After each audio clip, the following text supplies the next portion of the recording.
Greetings, friends. Tuesday, 5th of November. And I don't need to tell you the importance of today. But I'll go into a little bit of background here. On the first instance, as everyone with a pulse knows, today is the day of the famed and or fated US presidential elections, whatever that means. And what it's come to mean to all too many of us is a proverbial shit show. And meaning to say, it's a very sad thing to acknowledge the fact that the highest office in the world, or so we're led to believe in the democratic West, the highest office in the world is held by somebody who stands behind an oath, the presidential seal of office. In this case, we're talking about Washington, District of Columbia.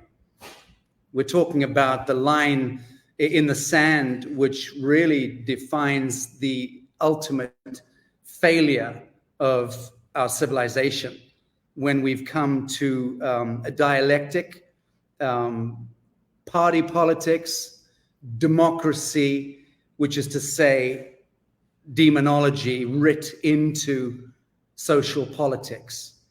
In this particular arena today in the United States of America, which is the citadel, United States, if it is personified by Washington, District of Columbia, is Babylon Central. As I said, it defines the line in the sand between the truth and the fictitious. And it's all going down today, November the 5th.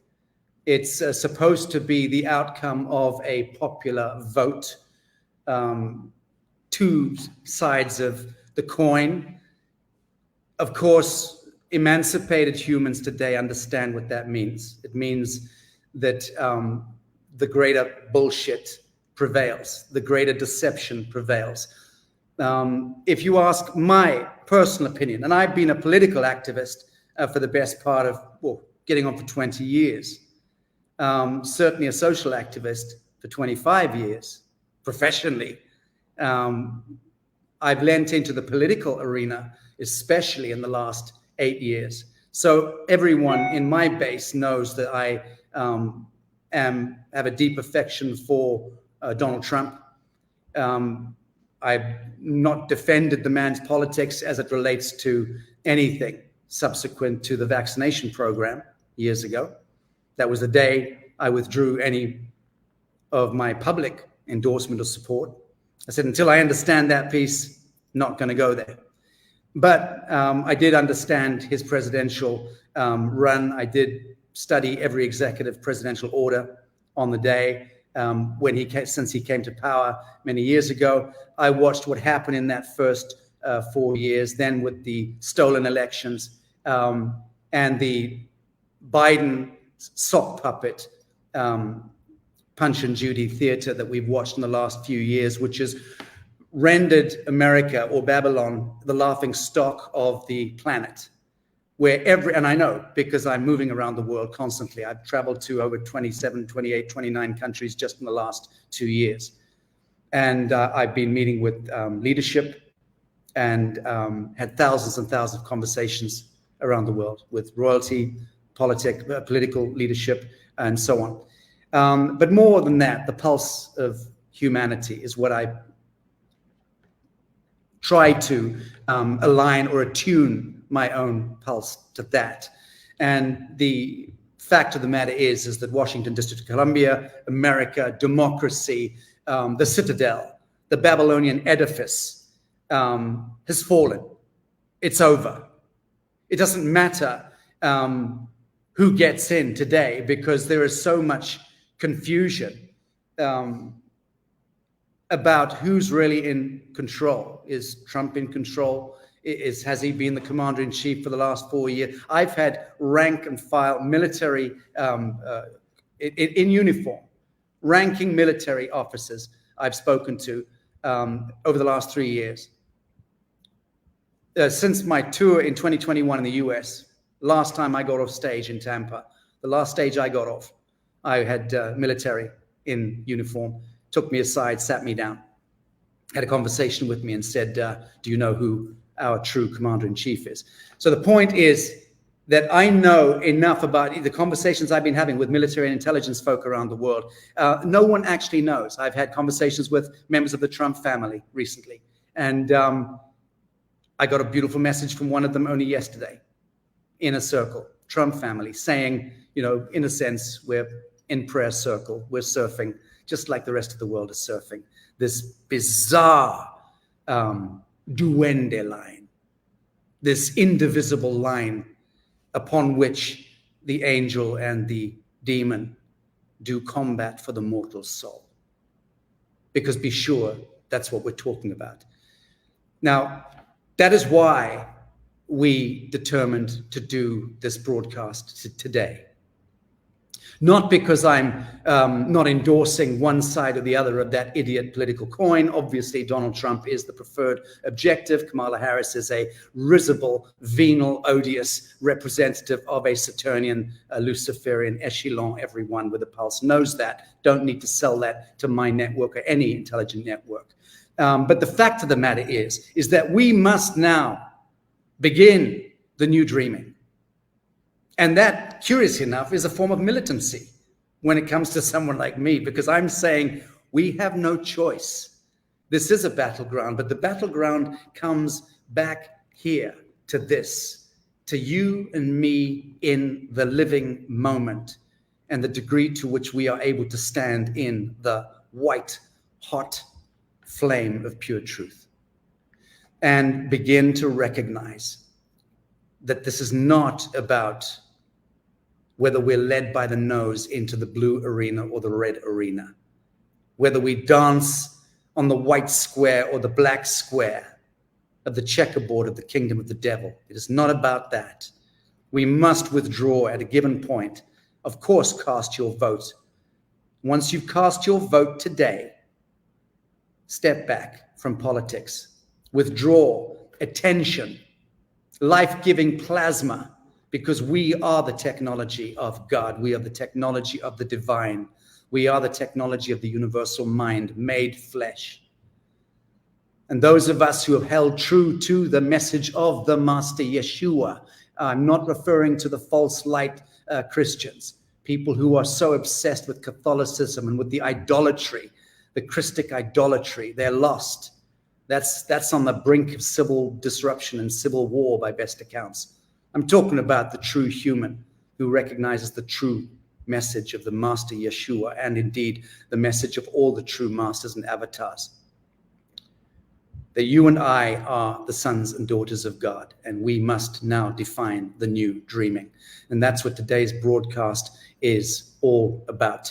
And it was inspired in me from having had a personal love affair with the water molecule for at least 12 years. I think it was in 2012 or 13 when I launched the Newearth project and sat and pondered on the geometry of a very generic water molecule and then designed the new Earth model, the metric, the blueprint around the inspiration that came from simply that geometry.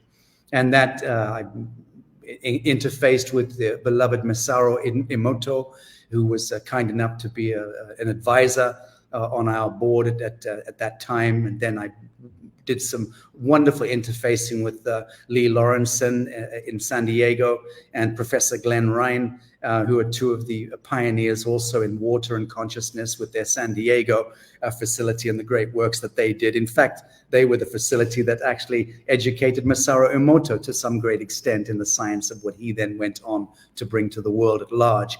And then, of course, Veda Austin, who is just one of the most remarkable humans, actualized humans in our world today with the work that she has been doing very popularly.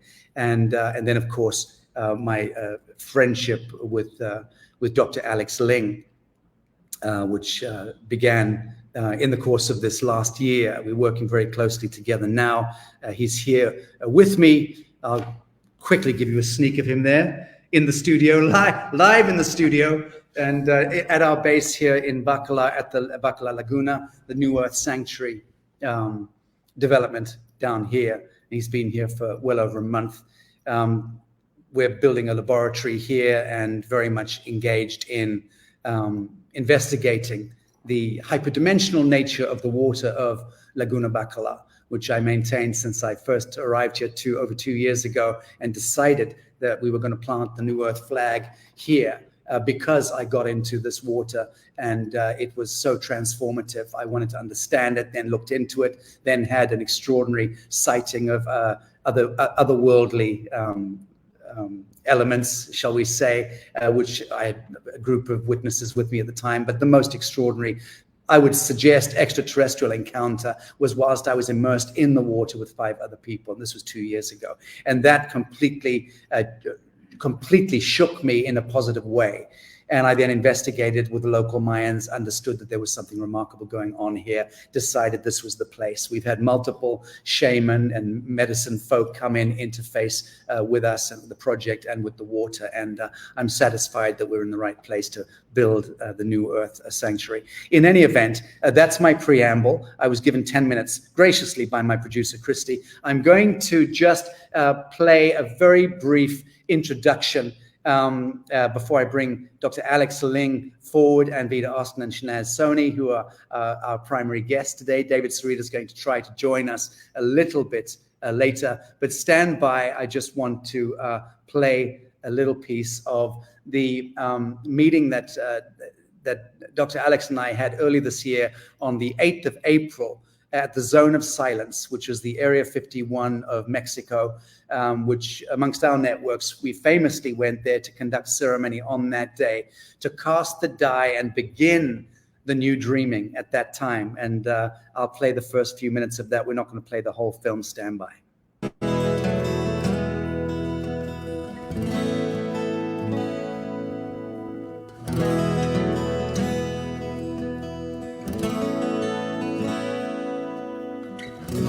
Too many times I've touched on Eden,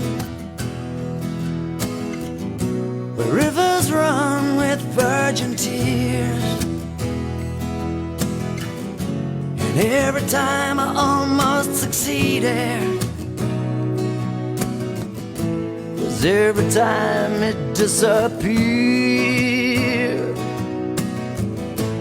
I've been down this road before, I have lived 10 times or more, walked on the soil of foreign shores, till I can't walk on anymore. All I want, get up, mama, get up, but don't give me freedom. Get up, mama, get up, and can you stop the bleeding? Get up, mama, get up, but don't give me freedom. No, just give me love, and give me love, and give me love.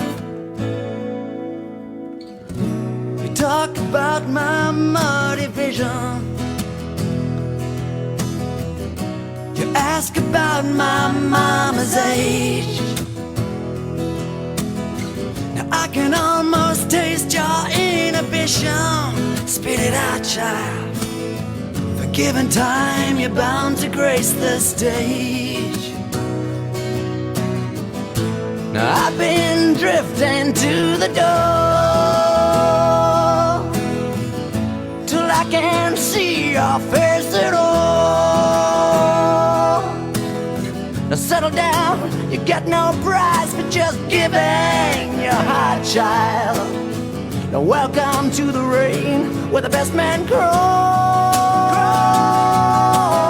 Get up, mama, get up, but don't give me freedom.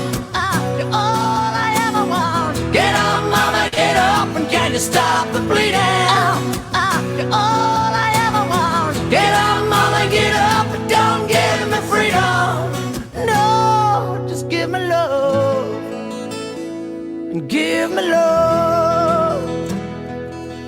me love.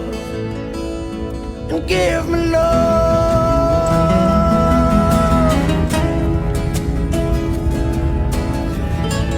Let the record reflect, friends, that this is Dr. Alex Ling's idea in the first instance. Okay.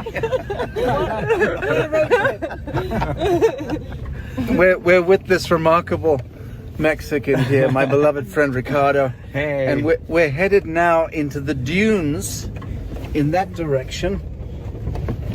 And the dunes, there's a camp there, correct? There's a camp, yes. And folks there who interact with the extraterrestrial dimensions and UFOs and what have you. So we're on our way to the dunes. We're driving off-road right now. By the grace of God, we'll get there. Falling stars.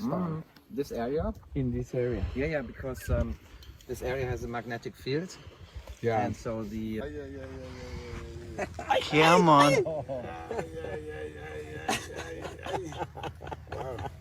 You did it! Oh, well done, little man. He's gonna sleep, man. Ciencia. Y si no recuerdas, también pide perdón. Even if you remember what you did, beg for pardon, beg for the forgiveness.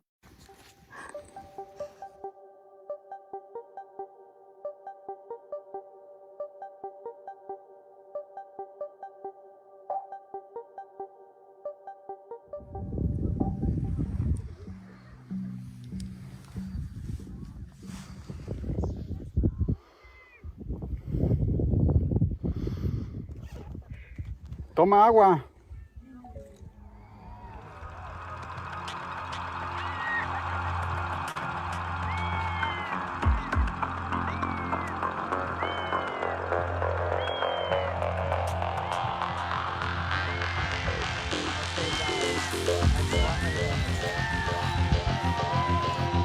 Okay, are you all ready? Oh, yes. Go for it.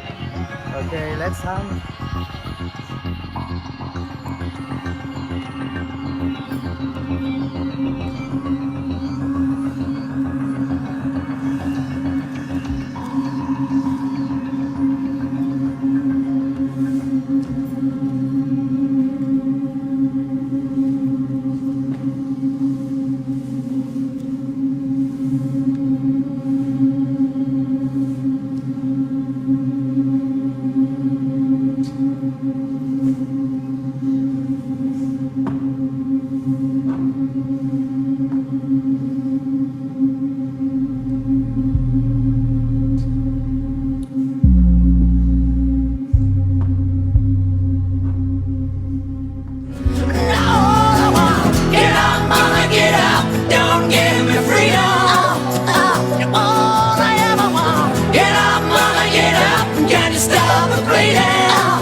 Many times I've touched on it all.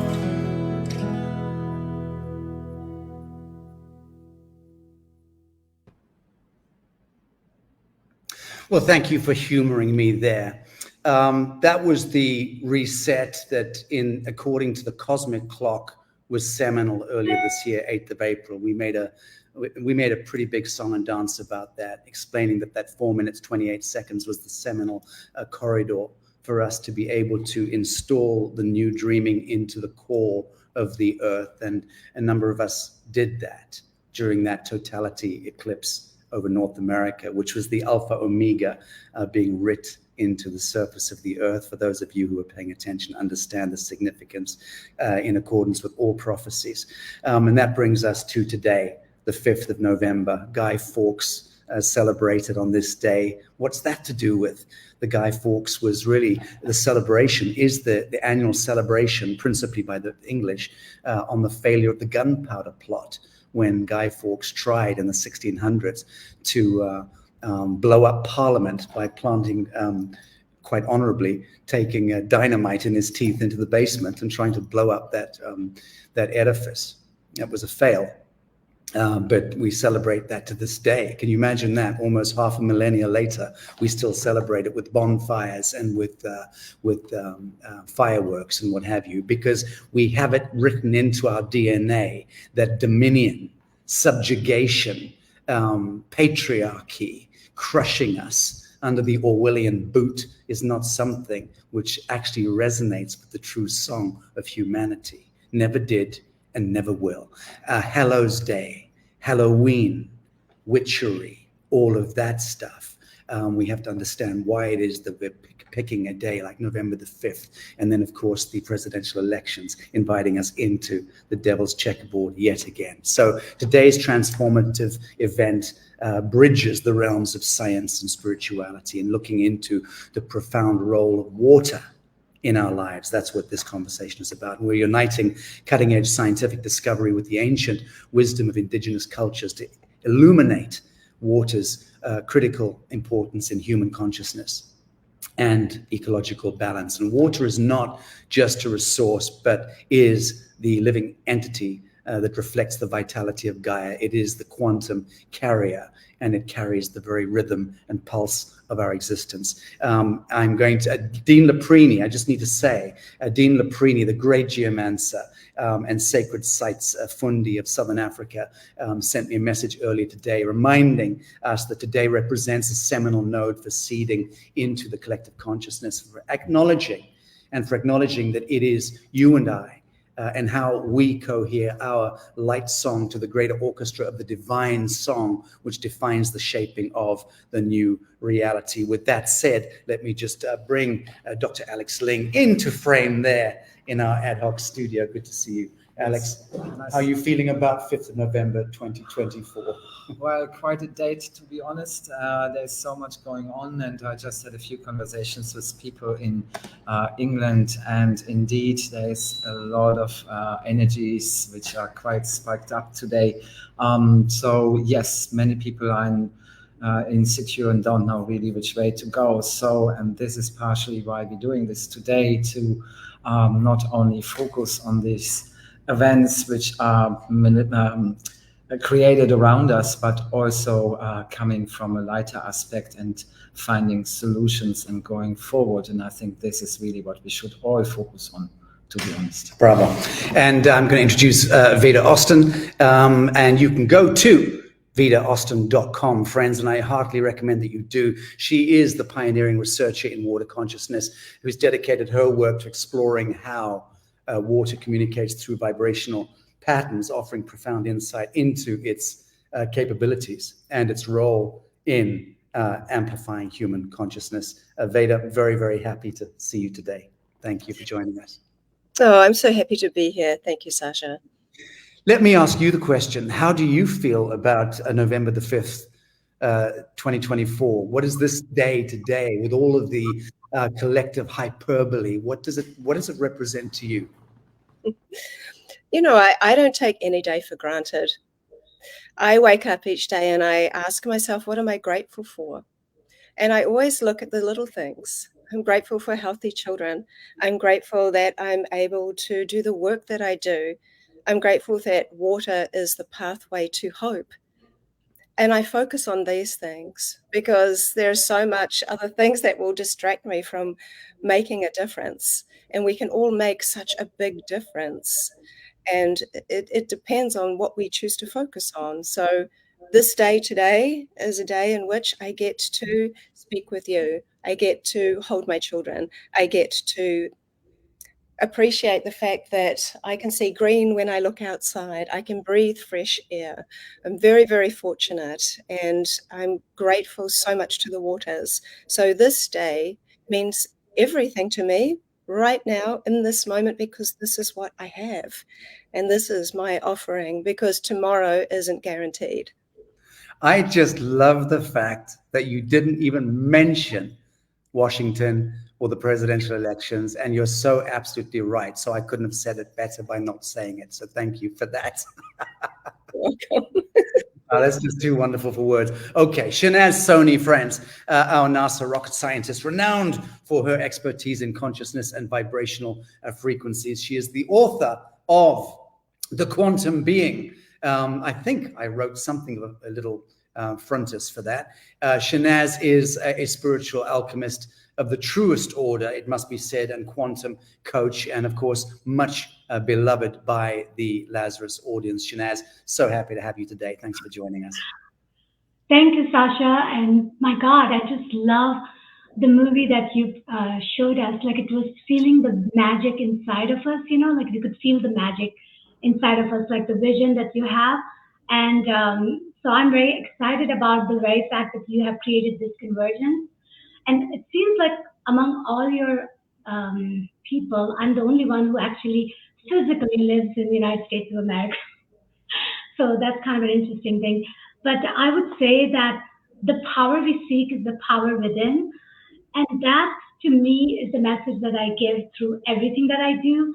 And I think we need to remind everyone that we, especially now, right, especially what's going to happen after today, is that we have to come back to our own self, because every single thing that we interact with is a projection of our consciousness, right? Based on the flower of life pattern that we create and based on the mirroring that we do. So we are kind of in this hunger game, and we need to make sure that we truly keep that power within ourselves no matter what happens from here onwards. And that, to me, is a great thing that you're doing, is that you are actually creating that convergence for everyone to remember, right? Remember, because we are water, right? So we can program ourselves to remember that we get to dial the channels we want to dial in from here on, and nothing changes. Like what Veda said, like nothing changes just because somebody becomes a leader, because at the end of the day, you are the leader of your own destiny. Beautiful. Quite so. Quite so. So first question I've got for Veda, which is, it's a question that I've asked a few guests recently, and I think it's a brilliant question, which is, if you're on an airplane and you're sat next to somebody and you get into a conversation with them and they ask you who you are and what you do, how do you answer that? Because you're unique. I mean, you're one of a handful of people on the planet that do what you do. How do you describe what it is that you do, what your vocation is and what your passion is?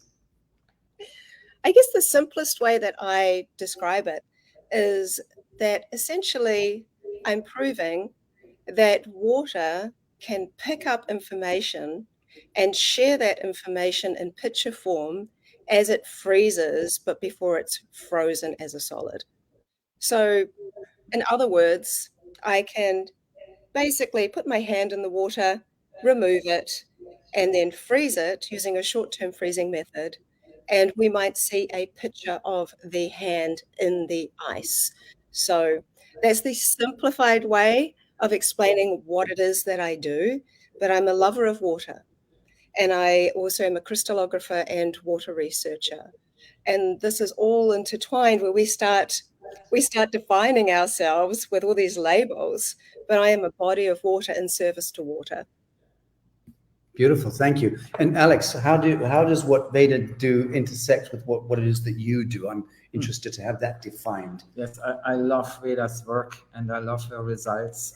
It comes from the heart, and I think that the water is responding to these beautiful emotions and creating these incredible images. So I'm a big fan of your work, as you know.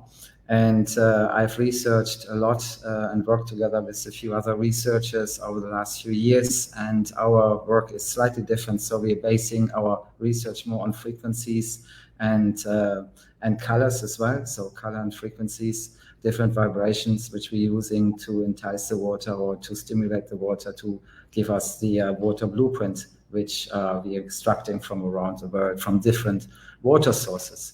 So, but our work goes really much hand in hand. So this is why we're doing this today, not to all just sit in different corners and do our own research, but also to connect to each other and listen to the water and connect people back to the water. And that is the key element of all, because our ancestors and many indigenous tribes knew, of course, how important our connection to water is. Beautiful.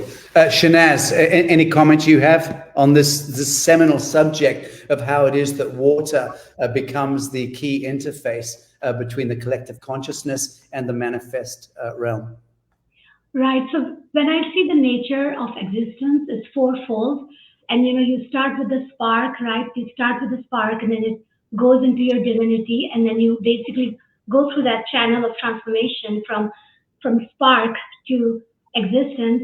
And water is right at the step before you become quantum collapse with anything. So to me, water is what becomes the container, right, to hold the pattern, which is why we are programmable machine, right? We're programmable human craft, which is what I say.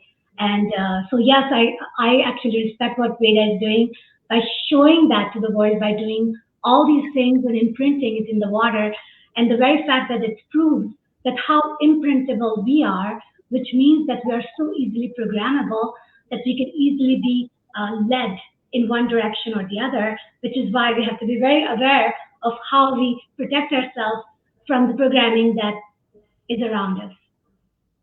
Very good. Veda, can you speak a little bit about your understanding of the science of what it is? I know that you're not a hard scientist per se, but you must have given a great deal of thought and preponderance to how it is that our consciousness imprints into water and how it is a medium for impacting manifest outcomes. What is your own kind of ground floor understanding scientifically of how ideas, frequencies, sounds, and so on interact with the medium of water? I just gave a talk at the annual water conference in Germany within the scientific arena, showing repeatability of a lot of my work. But the key piece is all around light. Water is a container of light. So when somebody says, like, what is water? If you ask a teacher or a scientist, they're going to tell you it's H2O. But for me, I wanted to learn more about that. What is the symbolism? What is the significance? What does H2O mean to me? And when you hear that word, it doesn't really mean anything. It doesn't land. But when I discovered through a scientist that wrote a book, I just can't remember the name of the book at the moment, but he was saying that water is actually only one part matter, the hydrogens and oxygen, and the rest is photonic light, making water a lighthouse. And I think that once we have that understanding and realizing that by molecular count, not by volume, we're 99% water, meaning that there's more water molecules in our bodies than all of the stars in the perceivable universe, and yet we're only taught about the hydrological system at school. When we start looking into light, that's where we find the answers.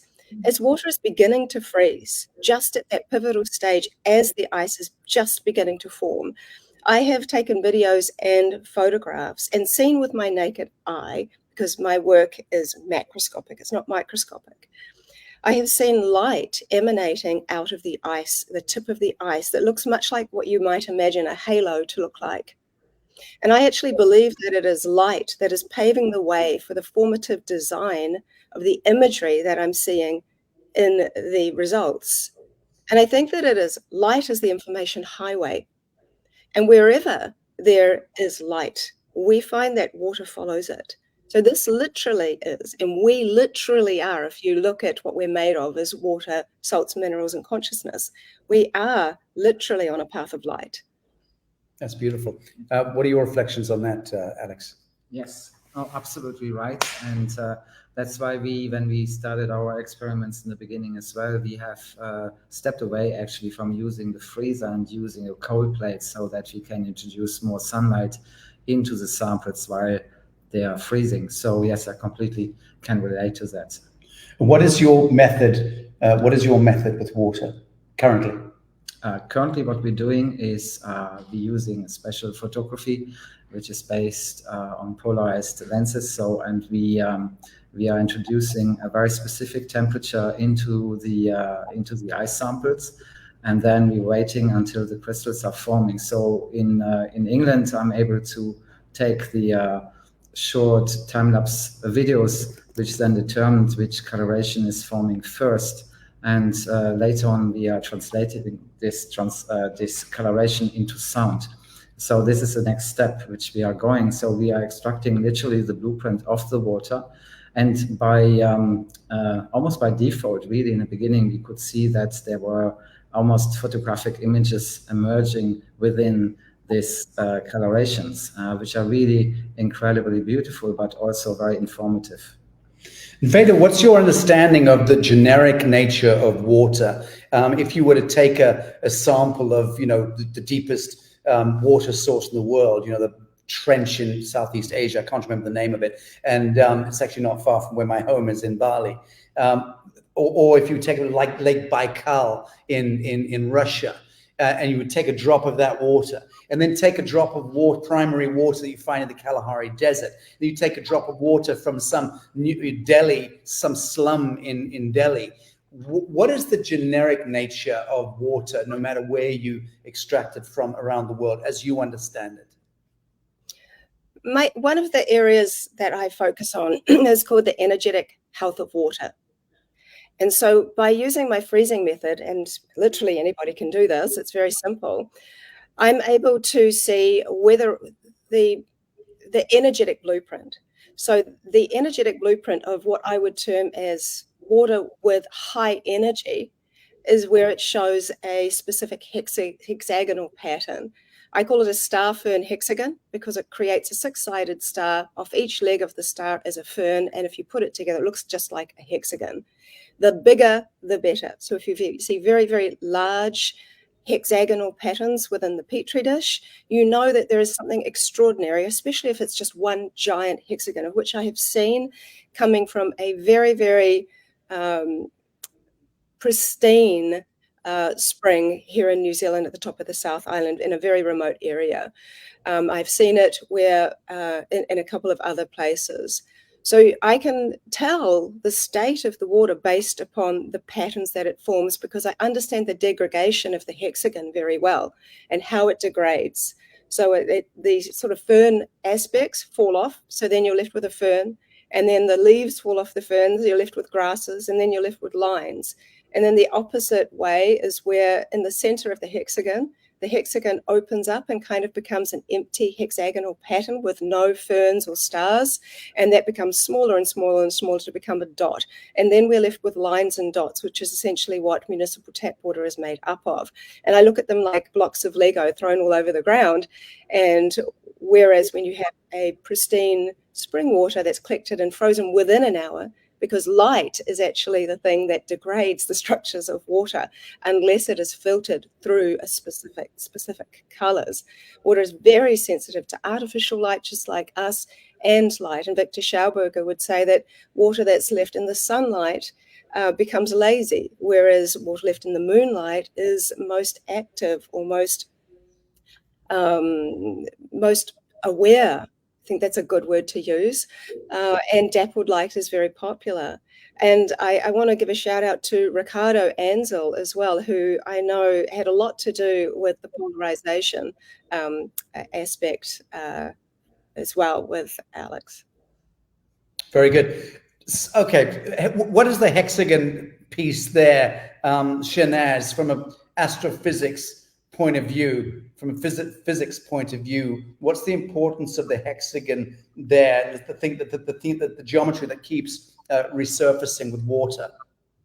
So hexagon kind of represents, when you look at the Tesla code, right, 369. So number 6 is a representation of hexagon, and that is what our DNA actually carries, the exact same shape, right? So that to me is, and then when we talk about polarization, right? So when you're polarizing 6, then it becomes 9. So you are technically proving what Tesla pretty much said, right? That 369 represents that how the universe comes into existence. And when we talk about light, because everything that we perceive is affected by light shadow play, right? And also golden fractal time dilation. But the point is that we are perceiving information based on how we are interplaying in this very universe, right? So all of that is kind of playing together. And to me, like when I listen to Veda and what she does, it seems like that she is working with the subtle energy, right? The energy that is the space in between, because that's where all the magic is. And that requires you to show up with the right intention, because that is the key driver for it to turn into the beautiful symphony that you create. Yes, I can totally agree with that. So her work is outstanding, and I think that Veda, as you mentioned already, Ricardo, yes, he's an amazing scientist, and he was involved in our project in the very beginning. So, and we are very grateful for his knowledge. So, yes, and Shanace, you're absolutely right. The intention is probably the fuel of the water communication between us and the water.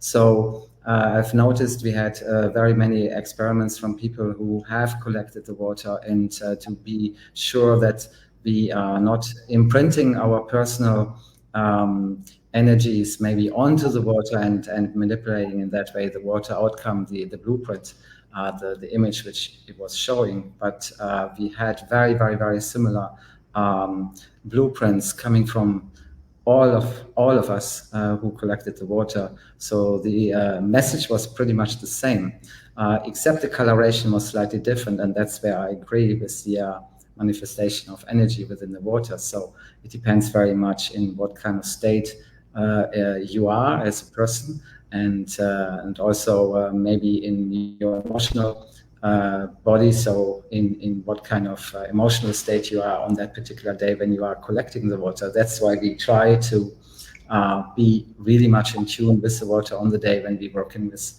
in any water sources here in Mexico. Very good. Veda, I want to take us back just to that question again, just to get more of your understanding of the generic nature, the quintessence of water, because I'm wanting to understand, can one take a highly, we know from the work of Masaru Emoto, I mean, even on my own touring, I have a big slide showing what 500 people did in Japan by meditating momentarily with the frequency of love into the Tokyo municipal water supply, from the most diabolical inverted geometry of the water, and an hour later, or whatever it was, this perfected hex-based geometric modeling of water that emerged in the Tokyo municipal water supply with the frequency of love of simply 500 people with a unified kind of plasma projection. That to me says so much. But is what you said a moment ago, and you alluded to Victor Schauberger, the great Victor Schauberger, is it to say that one can take the most defiled, desecrated water, so to speak, in a poisonous slum, and you can purify it through consciousness alone? Or does it require also, for instance, the Schauberger study of how water in the wild, the rivulets and the streams and the spins and the centripetal motions are what actually cleanses and restores the immanent geometry of water? Does it have to be a physical approach to cleansing the water, or do you think we can perfect a completely corrupted water molecule with consciousness alone? That's kind of what I'm wanting to get to.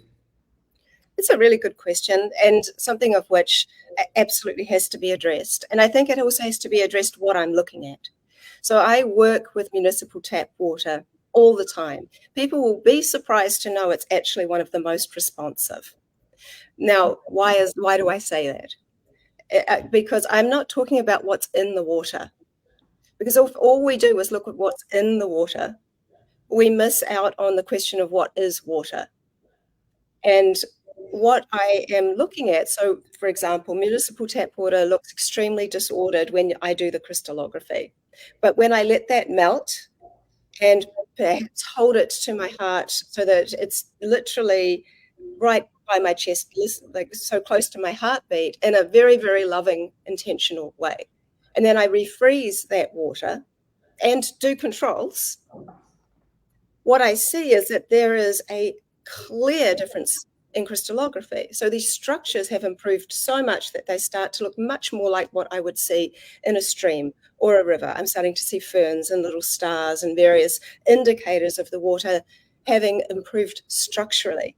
As of yet, I haven't seen it change chemically. I believe that in the future, there could be a situation where that can change.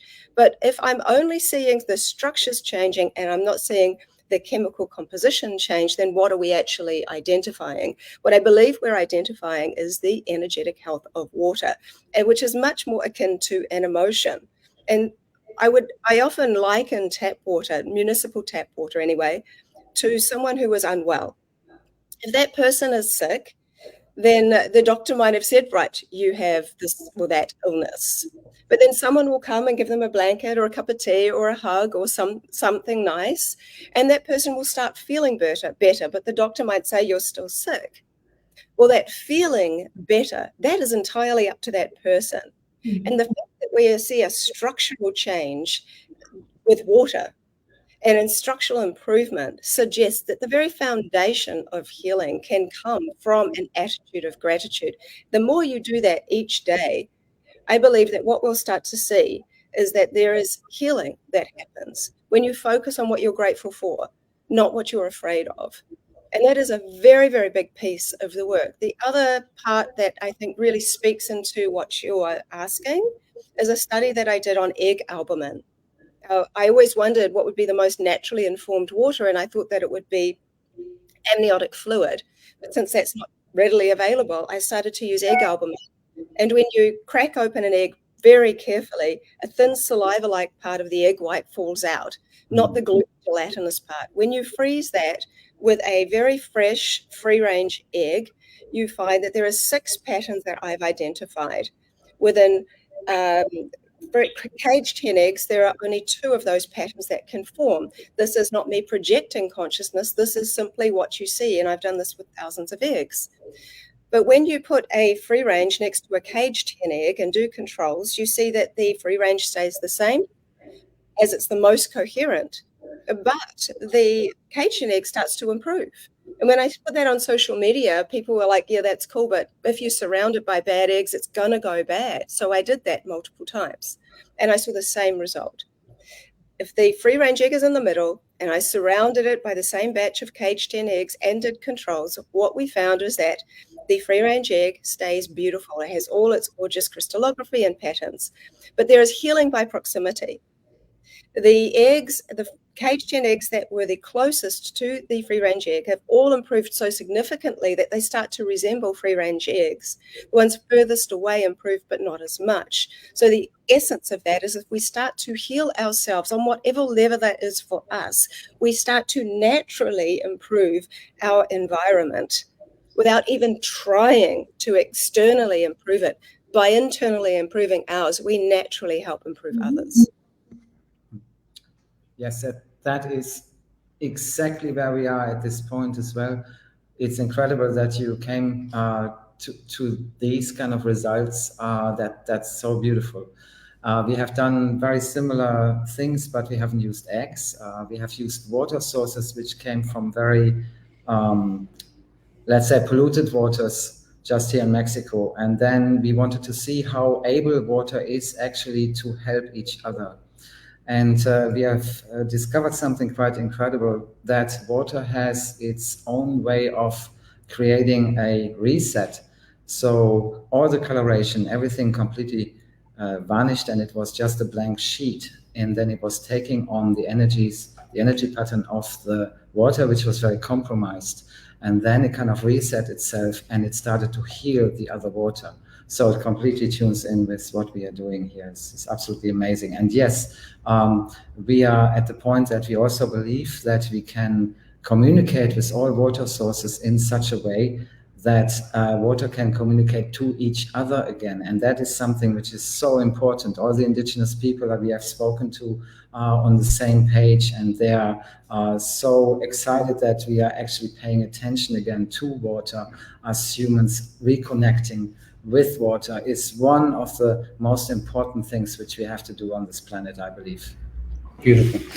David's joined us. I'm going to pop him in. To those of you who don't know, Dave is an authority on frequency, harmonics, and energy fields, a world authority with the most extraordinary track record. He's a nuclear scientist, and we call him our frequency guru, but he investigates the transformative potential of these kind of elements in global healing and exploring how they can be harnessed for profound human and planetary benefit.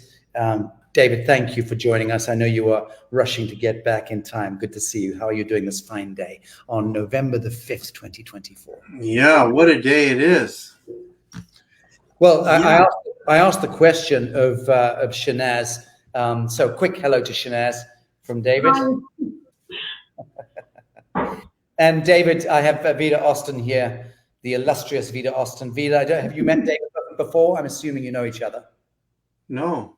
Oh, very good. Well, I'm Where is Vida? very pleased to be the one to introduce the two of you. Where are you based, Vida? You'll need to unmute. You'll need to unmute. Forgive me. I can't do it for you. New Zealand. Sorry, I'm in New Zealand. Oh, she's in New Zealand. So yeah, you would have. I'm in British Columbia, so we have very pure waters here. I want to show you something. So I was part of this movie, Water, the Great Mystery. I was actually one of the North American distributor where they did these fabulous studies where, of course, they're testing the structure, values of water. And I decided to run an experiment by them before I show you this, which is to expose the recording of our sun to water. I mean, the sound of the sun to water. And we mapped it, what it would look like before and after. So I will show you what happened. And right here. Can you see that? Indeed. You're able to see that? Yes. So that was Russian tap water before. And this is a really good photographer. His name is Leonid Izvikov. So he's cryogenically freezing the water instantaneously.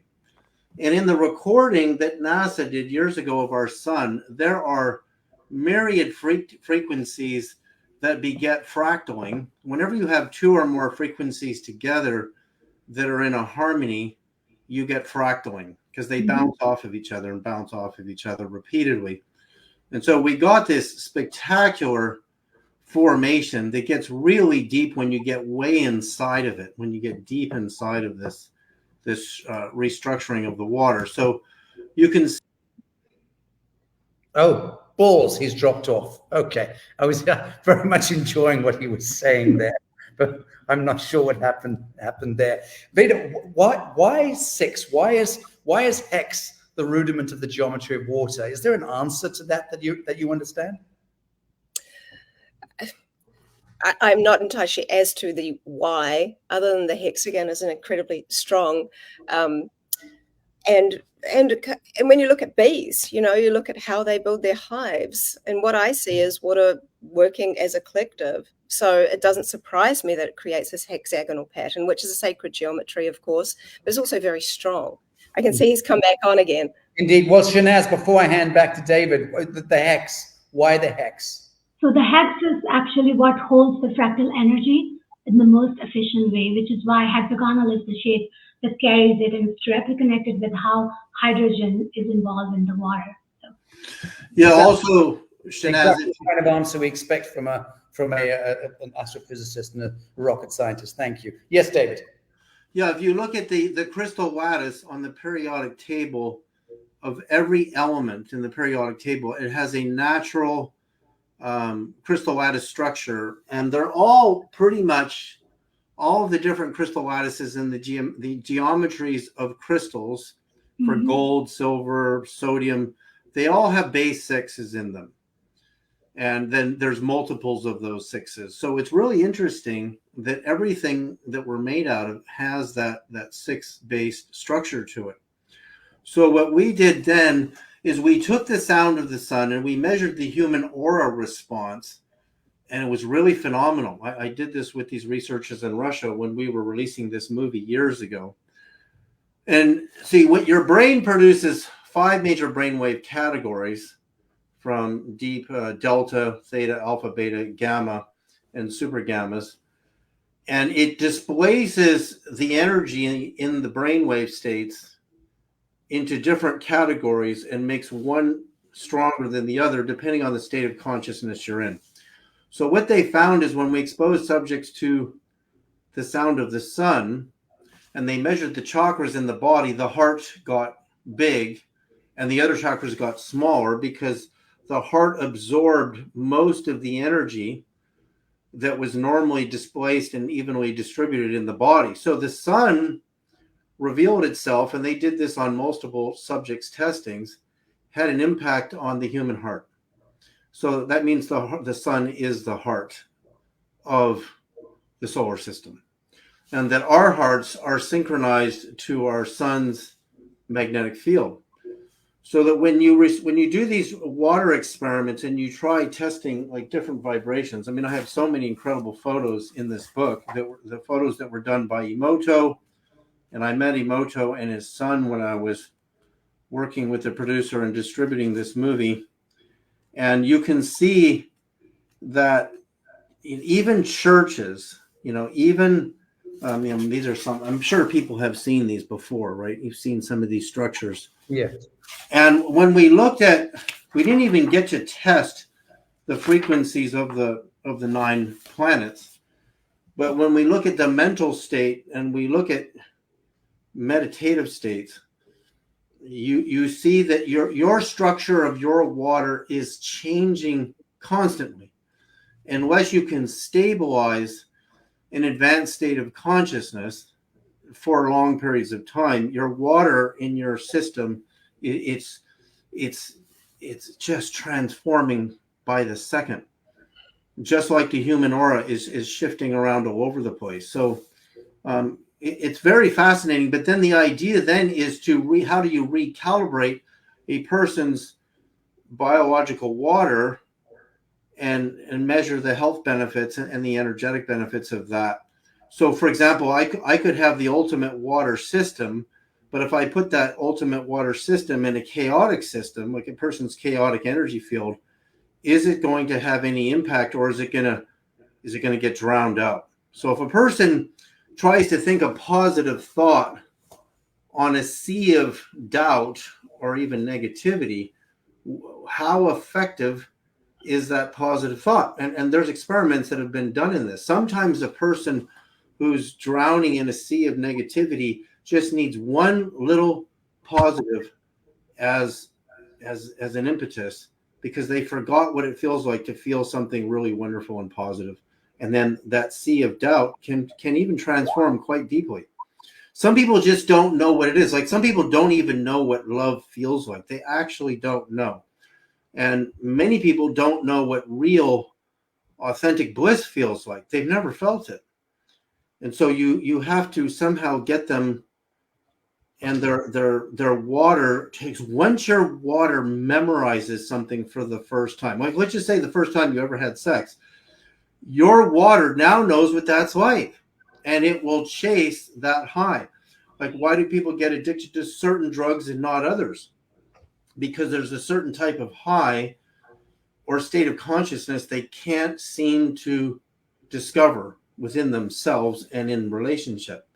And so when you finally give somebody a taste of a higher state of consciousness, their water will memorize it. It'll know it forever, and it will try to find, it'll build neural pathways to try to find out how to get there again. And that's the whole art of altering and raising consciousness, is to explore, once you've had an opening to a higher state and a higher way of being, how to get back there.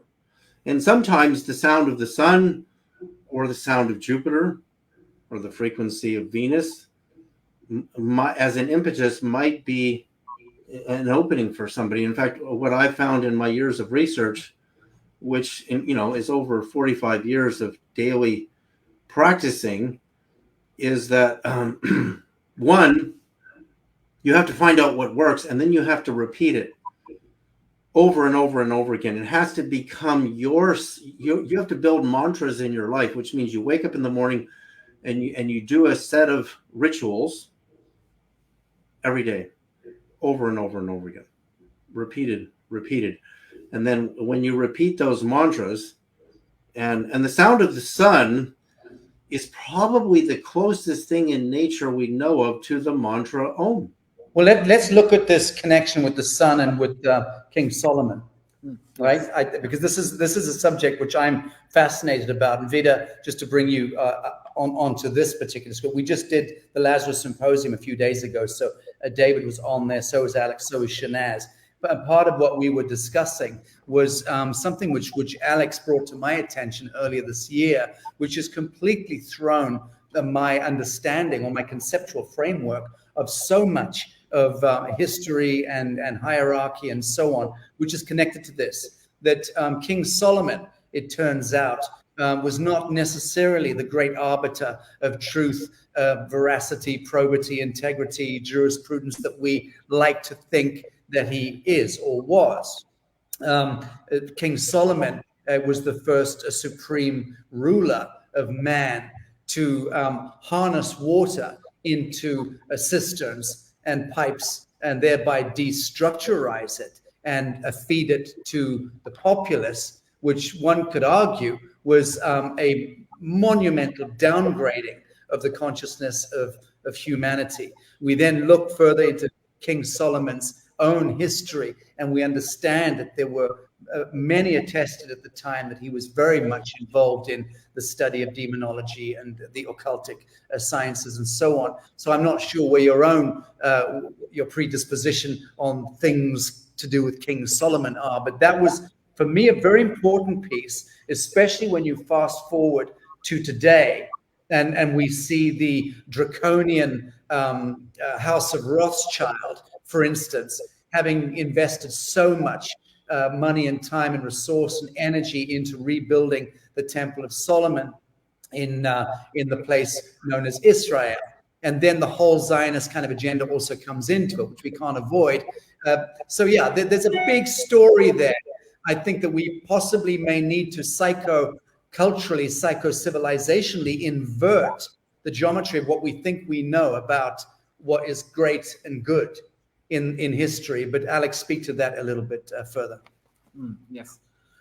So there are in history, like Sacha just mentioned, some points, for example, as at the time of King Solomon, where he was instructing people by law, actually, not to drink from living water anymore, which means any free-flowing form of water in forms of springs and even rivers. So he instructed the people to only use the water from the cistern, which he previously built, of course, especially around Mount Megiddo.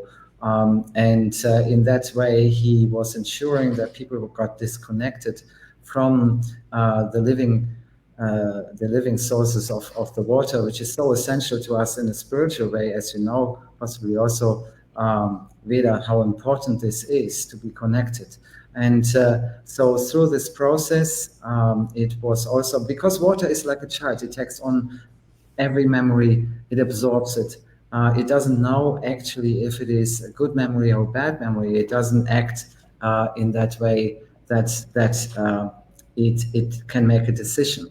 But in that time, when they manipulated the spring, especially in Mount Megiddo, where King Solomon was building all the cisterns, they got sure that the spring was sealed off afterwards, and still is actually up to today. And that there are certain artifacts and structures in the water which on an ongoing basis is still imprinting this warmongering energy, which they have done over 3,000 years ago. So, and it's still happening, as we can see in the crisis area, and Israel is speaking for itself. So what we need to do is we need to approach these kind of water sources and change the energy field of these water sources. And we have really demonstrated with all the work and many others as well that this is very possible to do that. Veda, is any of that of interest to you? And does it help to recouch some of the historical narrative at all? I think that I always bring back to this now moment, because we can be sitting in all of the things that feel wrong or right, and it's just so polarized. And what I see is one of the most important things, takeaways with water for me personally, is that one of the spiritual aspects of water is non-judgment. It will literally enter anyone who is thirsty, whether they've done bad things or not. but I believe that water literally is the seed of hope in the heart of all people, so that change may happen, because it reads the potential for all things. And I have seen that it will always lean towards what resonates at a higher frequency, and it seems to destructure or compact upon itself and not show crystallization when it is in a frequency which does not, or in a lower frequency of energy. So water seems to resonate at a much higher frequency. And I think that the point of all of my work, or all of water's work with me, and I don't consider what I do experimenting. I'm a body of water that doesn't want to be experimented. I tend not to use the word programming. That's a word we use all the time. Mm. We're trying to program something which many Indigenous, as well as many people, believe is the life force energy of all things. What I see is water is wild. And the way in which I look at this work is that if you go to a petting zoo and you see the little sheep and the bunnies and they're cute and you pick them up and you give them a cuddle, and this is relative. In New Zealand, we have lots of deer. So there might be deer at the petting zoo and you feed them and you go away and you go, oh, that was a lovely day. But then you compare that to going into the forest on your own, being one with the forest, and you're very calm, very connected. And out of the corner of your eye, you might see maybe a deer with his head looking at you around a tree. And then you go, oh, it's a deer looking at me. And then that deer might slowly come close to you, might even eat out of your hand. And then it runs away. And that is one of the biggest highlights. And you will remember that for the rest of your life. And the only difference was that that deer was free and wild to choose to come into an environment that it felt safe enough to be in. The way that I work with water, I think, is perhaps a new, or maybe it's an old and ancient perspective. That water is there for us to program and create all these things that are going to heal us, because that's, in my humble opinion, takes us away from the fact that we are our own medicine, and that we are bodies of water having conversations with body of water outside of ourselves, which is water within the air. And I've seen that water is always in communication with itself. I think we have used many terms and many words. Water memory is a word of which I don't even know if that's the right word. Maybe it's water dreaming. Maybe it's water imagining. I think that there is somebody called Gennady Krokalev, who was a Russian scientist and psychiatrist, and he read a book in Russian. It's called See the Other Way Around. That book inspired him to go on to do a bunch of other stuff, which I won't talk about because we don't have time. But the point was, the book was called See the Other Way Around. I think when we keep looking towards all of the things that we've been wronged by, we get a feeling inside of us that creates disharmony. And I think when we can just come into the moment and just look around, like I said before, what we're grateful for, it brings us into what I term as is our own power, not the power to override people or control, but the power to turn on light inside of ourselves. And I see that everyone that's had whatever life or condition that they're in, that might be watching this, has this power to be grateful. And I think that forgiveness is our superpower. And that we can, and I tell you one story, and then even if it's the only story I tell, I will say that a long time ago, somebody asked if I could manipulate water, if water could be tricked. They asked because if you looked at Victor Schauberger and Nikola Tesla's work, geniuses who literally created free energy and levitational devices and all of these different things, the end of their life was terrible. Their work was taken away, and they died very drastically, and their work could be used for nefarious reasons. This person was thinking, if we come into water technological worlds, which I believe we absolutely can, then is that a world where it can all be manipulated? And so when we think about that, I think, well, okay, I'm gonna do what he asks. So I simply said to the water, and that sounds crazy to some people, I realize, but I have 53,000 photos of water responding in an intelligent way. I said, if you can show me something so beautiful just between me and you, please show me something extraordinary, and I won't share it. And then I immediately froze it before guilt set in, because I am not a liar, not a natural born liar. So I felt really guilty because I knew at the least I was going to share it with the person that asked me to do this. When I froze it, I thought, I'm going to destroy it. The structure is going to be terrible. And I pulled it out, and in the ice were 2 letters and some disorder. The 2 letters spelt no. And for an entire week, water would not work with me at all. And I could have thought, I did think I've blown it. I should never have done that. You know what? Water was never in judgment of me. When that worked, what changed completely to make water, inspire water to start playing with me again, was when I truly forgave myself. When I forgave myself for doing it, water designed this huge heart in the crystallography. And I realized that that's the superpower, is forgiveness of those, of yourself especially. I found that water is literally a spiritual teacher, and the focus of it brings us into hope. And that's, I think, what we need more than at any time. I think that's absolutely wonderful. Thank you. And yes, indeed, as we become the shape of the new dreaming, we become the embodiment and the enactment of the new dreaming. I would agree entirely that, and I'm not given to the quoting biblical verbiage, but to see the world through the eyes of a child. I think that is something which stays with me, and I think what you've just said is redolent of that, of the need for each of us to remember innocence and that purity, because water will respond to that, will embrace us within that, in much the same way that the amniotic fluid and the typhonic fluids of super consciousness birthed us into this realm, and will almost certainly birth us into the next realm. A reattunement with that complete quantum fluidity, which is to disidentify and deconstruct and disassemble ourselves consciously from artifice, from history, from old stories, old narratives, and what have you. And I would agree with that. But I must say, I'm still fascinated by watching the edifice of Babylon disassemble and deconstruct in real time. And then when I hear things like the Solomon thing, because I've always held great allegiance to the principle of Solomon being the great arbiter of jurisprudence.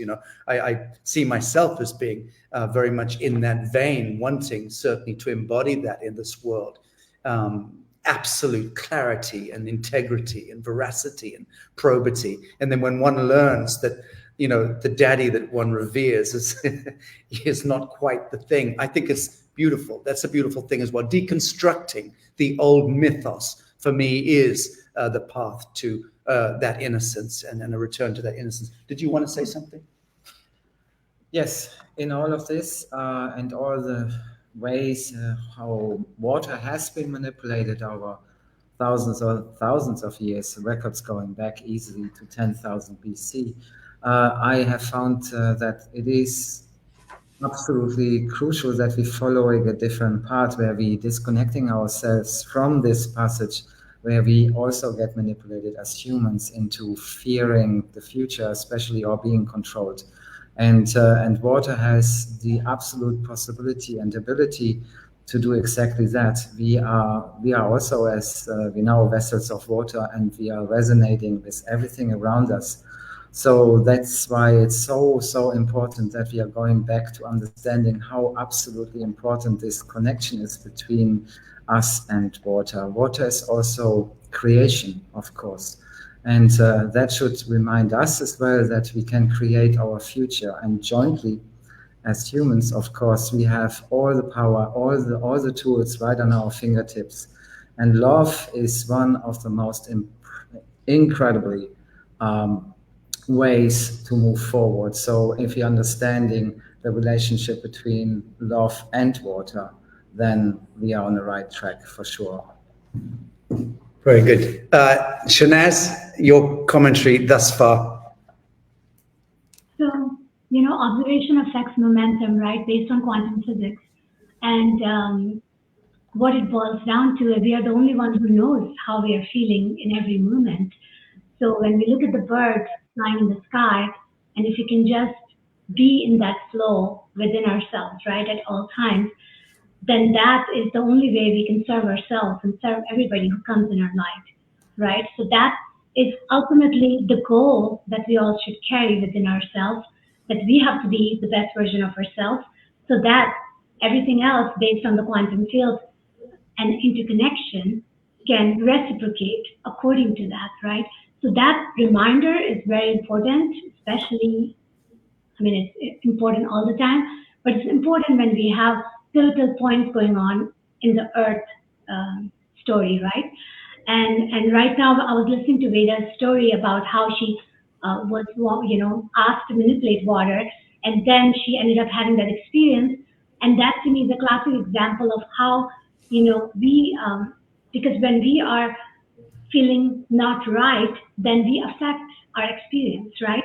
So that's just that's why I always say that if you can live with yourself, if you can sleep every night feeling like it's okay if you don't make it tomorrow, then you have done the best, right? Because at the end of the day, we are all in a time capsule, right? We're all in a very small instance, right? When you watch the movie Lucy, right, and she basically fast forwards the movie and tells you that time is the only reason we experience this life for now, right?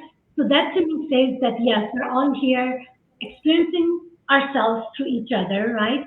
And the more we can take ownership of our own existence and how we show up frequency-wise, vibration-wise, feeling-wise, then we can truly be the conduit in what we want to create as a heaven on earth. Beautiful. Thank you. David, your thoughts?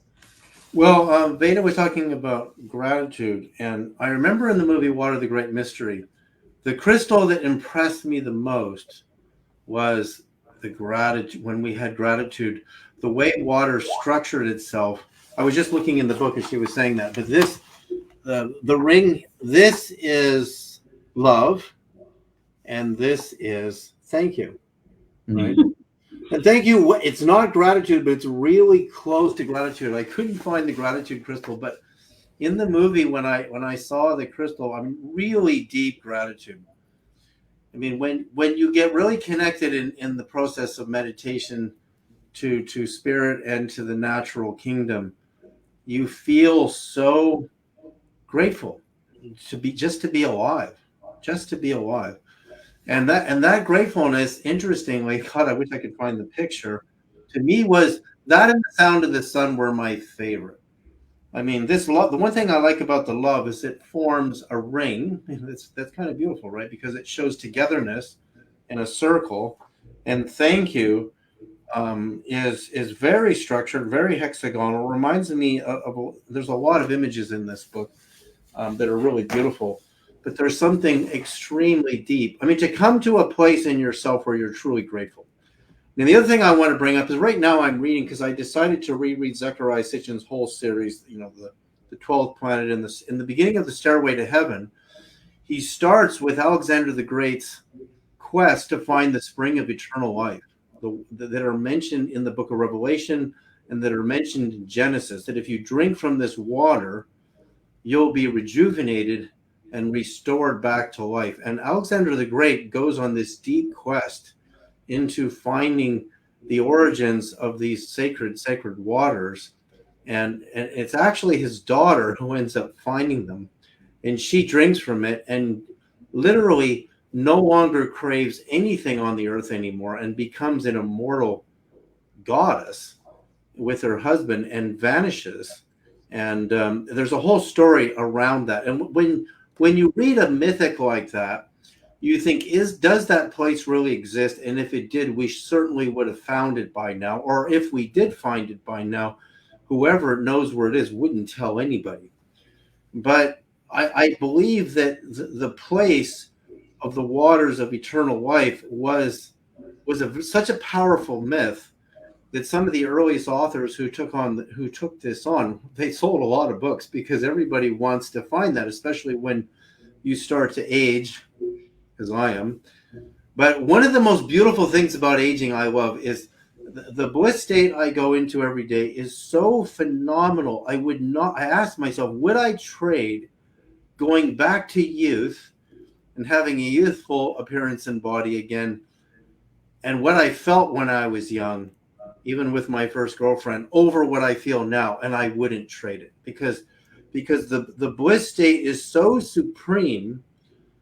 I would rather be old and attain bliss than be young, and the bliss of youth doesn't compare to this experience I'm having now. So it's quite interesting, because the idea of having both, if I could be youthful again and be in the bliss state every day, of course that would be ultimate. And I think that's the end of the myth in Revelation. If you read the very end of Revelation, you partake of the spring of the waters of eternal life.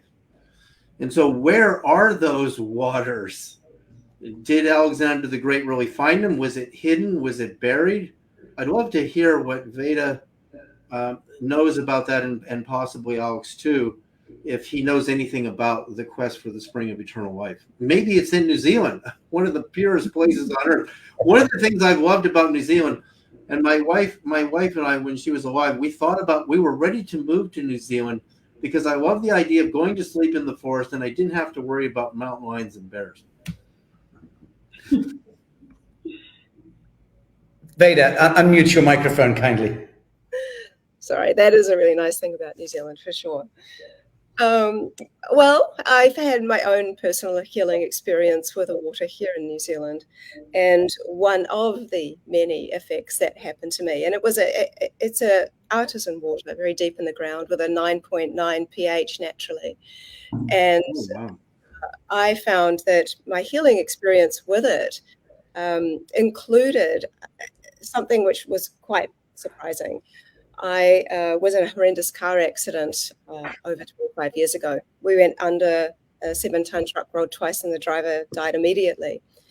And without getting into all of it, essentially, many, many years later, I was advised by a friend of mine who was a doctor and Ayurvedic medicine practitioner, who said, try and find a naturally alkaline water.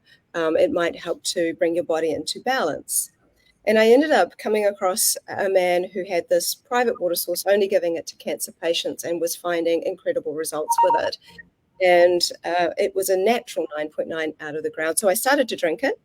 And the extraordinary piece was 10 days later, I had all these bumps coming up along my arm and jaw that were incredibly painful. And I knew my body was purging, hadn't changed my diet, my skincare, any of those kinds of things. And there was one that was so angry. So as gross as it sounds, I got some tweezers and pulled a little piece of green glass out of my arm. And between day 10 and 12, I'd pulled 27 pieces of green glass that had been embodied in my body for, over 20 years. And the guy who died in the car accident, he had a nightclub, and in the back of the car were crates of Steinlager beer, which is a lager in a green glass bottle. So when the car rolled, the right side of my body got glass coming out that went in, and the left side got more windscreen. So I started to see, wow, how is drinking this water purging my body like this? And I started to see the body like a symphony. And if you think about a woman who has a very, very high-pitched voice, and she can break glass, it was as if that water had a frequency which added to my orchestra, which really helped to purge this glass out of my body that had been in there for 20 years. I started to notice after drinking it for 3 years, everyone said how much younger I was looking. But I'd also like to bring something. There are very much certain properties within certain waters, but we're all aging, and me too. Very much something that we all have as a privilege. And I also wouldn't trade my youth for what I have now, but I like the perspective of my daughter. We were walking along the pathway in autumn, and all the leaves had turned orange and brown, and were all kind of really getting ready to fall off. And she said, "Oh, Mum, look how the leaves are like old people, how beautiful they are just before they fall. And I thought that was such a lovely way of seeing things, because we fight this thing that we call aging, and we desperately want to be living people. I have this idea of living forever, or this fountain of youth. But the point of getting old forces you to look past the superficiality of the physical. And I am forced every day. I look in the mirror and there's this line or this thing, and we're all as critical as each other. And you know, I'm married to somebody 20 years younger than me. Talk about confronting. And yet, I think that it has been wonderful to be confronted, because you have to start to see who you are and who you are in the world. And that is this reflection of this divinity that is water. Even our eye lens is 99% water. We're seeing the entire world through the lens of water. And everything we're seeing is reflected. So I feel like we often are trying to achieve something that seems this unachievable, whatever perfect is or whatever youth is or this. But actually, you know what? If we could only see ourselves the way that water perceives us, we would never worry about those things. And I think that the simplicity that water shows me and how it shows up, it's just so inspiring. Because every time I get into this mindset, I'm able to go, well, what would water do? And I'm like, water would just love me. Very good. I love that. Well, call me a new age fantasist, but I'm one of those that believes in biological ascension, and that the point of this age, which I also regard as the end of time, the end of Cronus, this end of time age, is that we have a divine prerogative to collectively upshift into a confluence of light and geometry, which takes all that is base and low frequency and dross and transmute into a transcendent manifest outcome. So I know many have gone before me and said the same thing. Robert Anton Williams was a famous guy. I mean, anyone knows who he is. But David, did you remember Anton Williams at all? He was a great thinker, and his whole life was like Gurdjieff and Uspensky. Was talking about these very high, noble ideals of transcendence and immortality, and becoming the collective light body, and so on. Then, of course, he promptly died, and Uspensky as well promptly fell off a building. So there have been pretty sticky outcomes to people like me who've held true to these notions of biological ascension and immortality. And I'm not remotely afraid of death. I know that. I just had a beloved die pretty much in my arms within the last couple of weeks, and I was with her for 3 months as that happened. I have not even spoken to you, David, about this yet. It's so close to you losing Crystal a couple of years ago. But I've just come from Southern Africa, where a beloved I was with for the last 3 months. I couldn't leave her side, and I was there and I was watching the process, and it was agonizing. It was a very painful, long, lasted almost 3 years, the journey. But I know that the gift that she gave to me in dying, the transmission, I know I have no fear of death. That is not the issue. But I do still hold absolutely true to this notion that there is a biological ascension event that is coming. And I believe I know when it is. The geometry of my own life seems to have an understanding of that predetermination. But in any event, whether one shuffles off the mortal coil or not, it's almost immaterial, because one's own life, one's own spiritual journey surely becomes a process of alchemizing the dross and the base frequencies anyway, into the higher octave of expression. We're coming to an hour and a half, which is what we'd allocated for this broadcast, and Alex and I are going to make an announcement about an initiative shortly. But I just want to thank very much my guests and invite them also. I won't. I suggest, Veda, that you've just given such a perfect soliloquy. Don't feel the need to top that because it was just too beautiful. But I'd certainly thank you so very much for your beautiful voice and your presence in this world, and certainly in this today. This is The Secret Intelligence of Water here, and he says, middle-aged man that he is, macroscopic evidence of water responding to human consciousness. I have to lean in with my glasses to read that. Forgive me. This is the cover of Veda's book. Veda, I do want to ask you, before I invite David and Shanaz also for closing comments, I do want to invite you just to tell my audience, what is your method, the simplest method that you deploy today that you kind of offer to people or invite people into deploying, and where can people find you? Are you touring?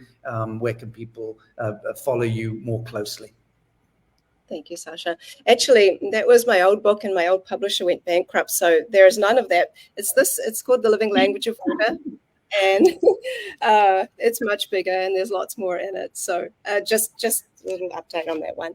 Very good. For that, my apologies. You can give Christy a stroke for that, not me, my producer. No problem. It's fine. My technique is easily available. It's free if you use the word blessing in the code as you check out on my website. My website's just my name, vedaustin.com.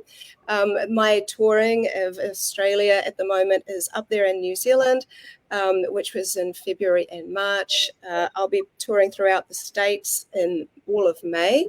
That's not on my website yet. I'm also going to Egypt in April and Egypt in November, and France in July, and a few other places. So lots and lots of touring. The book tour has been, I've just come back from the UK and Europe on the book tour. I post daily on Instagram, and I share lots of people's work that do the technique.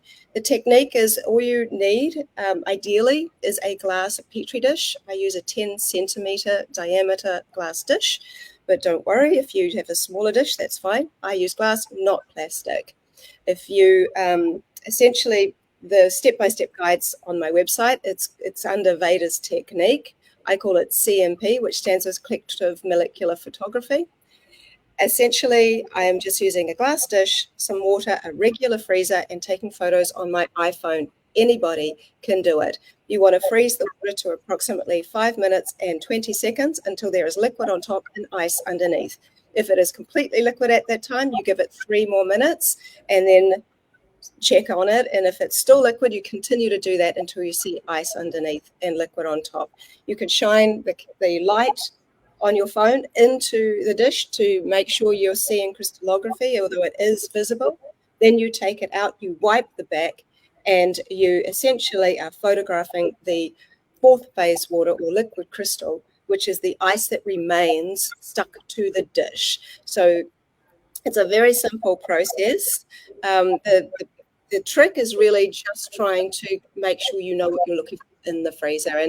And there's lots of examples in the PDF, which again is free if you use the word blessing as you check out. Beautiful stuff. Well, thank you so very much. I deeply appreciate you. Shanaz, David, was there anything you wanted to glean from Veda's remarkable brain before we let her go? Yeah, I'd have to really look deeper into her work. I mean, I've been very interested in the effects of consciousness, and also like what we've done with my company. You know, my website is right under my name. We've taken literally crystals that are treated with very specific frequencies. I mean, very specific. And you put it in a polluted waterway and we see restoration. We put it with, like, if you can put one of, you know, like even one of my pendants, which I've had these for over 20 years that, you know, we've been selling on my website. And when you put that in a glass of water, you will see a transformation of the water. So, but what I'm really interested in more of is transforming polluted ecologies and water systems and seeing them come back to life, because our planet right now has a lot of damage to our ecosystems, and mainly it's the water that if you restructure it, everything seems to come back into balance. So that's one of the ways that I do it. But I would really need to read more about her work. Just go to her website. I'll be sure to, well, Christy will definitely direct you after this to Veda's work so you can look in on that and comment, because this is something we really want to take forward in a big way within the Newearth University. I'll be announcing it shortly, but with Dr. Alex, we're looking to establish a water academy. And so we're going to be reaching out to Veda on that as well. Shanaz, any last, and David, please stay on because you came in late and I need to get some stuff out of you. But Shanaz, also your last thoughts and comments before presumably you return to the CNN screen to learn that Kamala Harris is galloping ahead of Donald J. Trump. Wouldn't you know it? Well, first of all, I would like to say thank you to Veda Austin for doing the work she has been doing for all these years, proving all of us, right, that how impressionable we are. And the very fact that we have this built-in adaptability, built-in self-sustainability, that we can truly remind ourselves that we're capable of doing pretty much anything we really want to. So that to me is the message I would like to leave with everyone, is that we are the most powerful human craft we can ever imagine, whether we are in this form here or Sacha, whether we are ascended in our physical body, which you would like to happen. At the end of the day, it does, wherever we go, there we are, right? So I think of Mr. Q in Star Trek, and I think of us as like we're capable of transforming ourselves into whatever form we want. At the end of the day, we get to decide that, we get to choose that, and we get to interplay in this game or puzzle called life. That's very wonderful. You can see I've got my Star Trek chair here, and actually, the lighter, if I plug it in, and I'm stupid because I've done it, it actually starts glowing and goes into all sorts of wonderful colors. In any event, Veda, thank you so very much. I so appreciate you coming in for an hour and a half, and Shanaz as well on this wonderful day. So Veda, thank you so much for joining us today on Lazarus. It's an absolute pleasure. Thank you for having me. All right, much love. And Shanaz, thank you so very much as well. Thank you very much. And Shanaz, I will be telephoning you within the next 24 hours. So we can discuss some other stuff connected to our friend in Spain and what we're going to be doing in the coming days in the weird science division. That sounds good. Thanks, Shanaz. God bless you. Thank you. Good stuff, David. I want you to stay on if you don't mind, David, for a little bit. We're launching an initiative here. When I say we, this is Dr. Alex and I. We spent some time together this year. I've been following his work very closely, and we're very excited about what we're learning. He's come here to Laguna Bacalar in Mexico, to the headquarters of the Newearth Sanctuary project that we're building out here. This was over a month ago, I think 5 weeks ago, something like that. Is that where you are right now? Well, yes, he came for a day or two and literally saw what's happening with the water here and has stayed on, conducting a hell of a lot of research here. Very excited about what we're seeing, what we're learning. We're now planning to build a laboratory here and a base of operation for Alex's research on this part of the world. And the Newearth University is looking forward to helping greatly facilitate in establishing an Academy of Water as well, to start to really create coursework to bring people from around the world into understanding this metric of water being the interface with consciousness and how we collectively manifest outcomes now with this new earth dreaming, as I'm calling it. And I think it's an important piece. It's why we chose today, during this election broadcast that's going on in the US. Before you came on, I was speaking for some time on the fact that we've arrived at that axiomatic point where we need to now withdraw attention from the geopolitical arena and obviously cast the votes and get on with it. But once done, step back altogether from politicking and politics and democracy and these false light and interventionist soft psycho-civilizational and psychocultural software that's been implanted. We have to now start shaping reality.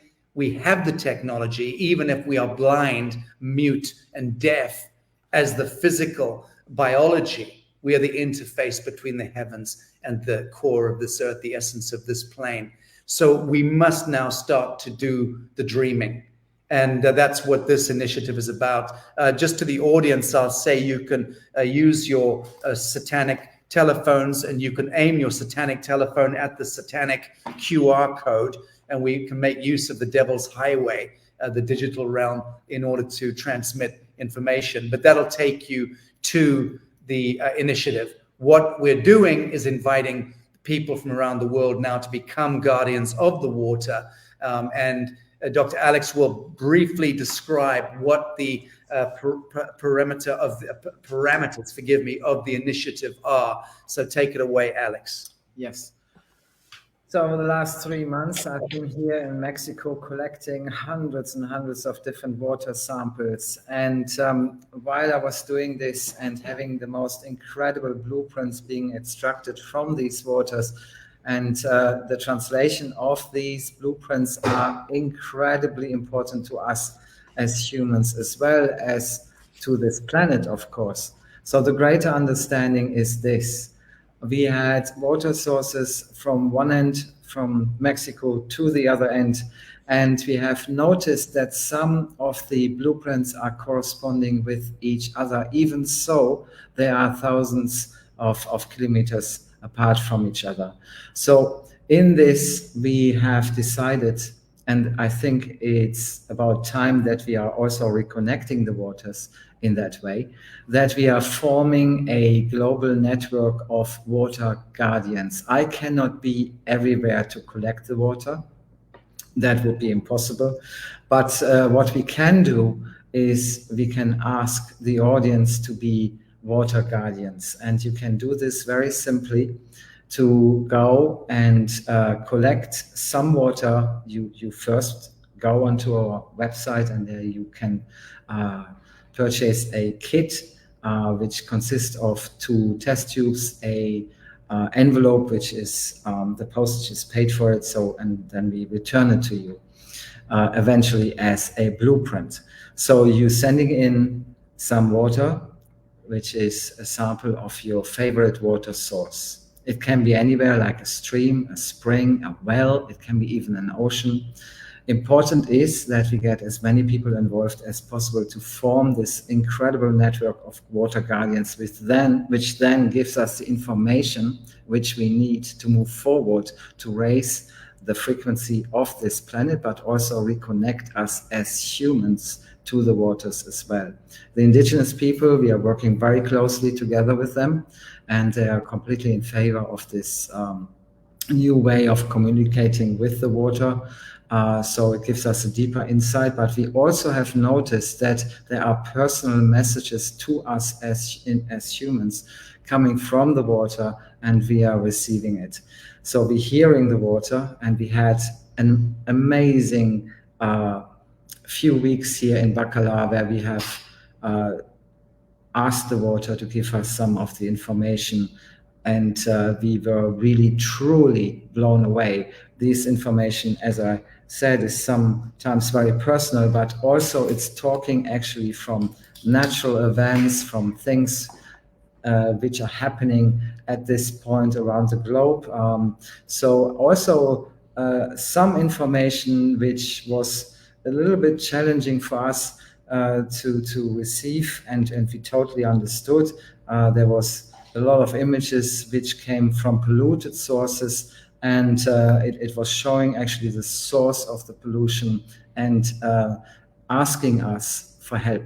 So, and to prevent any more further pollution in to our water sources, we would have a stronghold of guardians all around the world, and we all give you the tools to communicate with each other as well.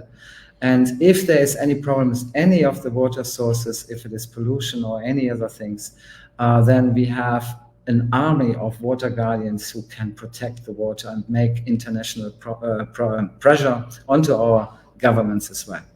That's so powerful. And as mentioned earlier today on the show, Masaru Emoto, the great sort of arch guru of consciousness and water, demonstrated decades ago when 500 people in Japan focused their attention on the municipal water supply of Tokyo, which was highly corrupted water.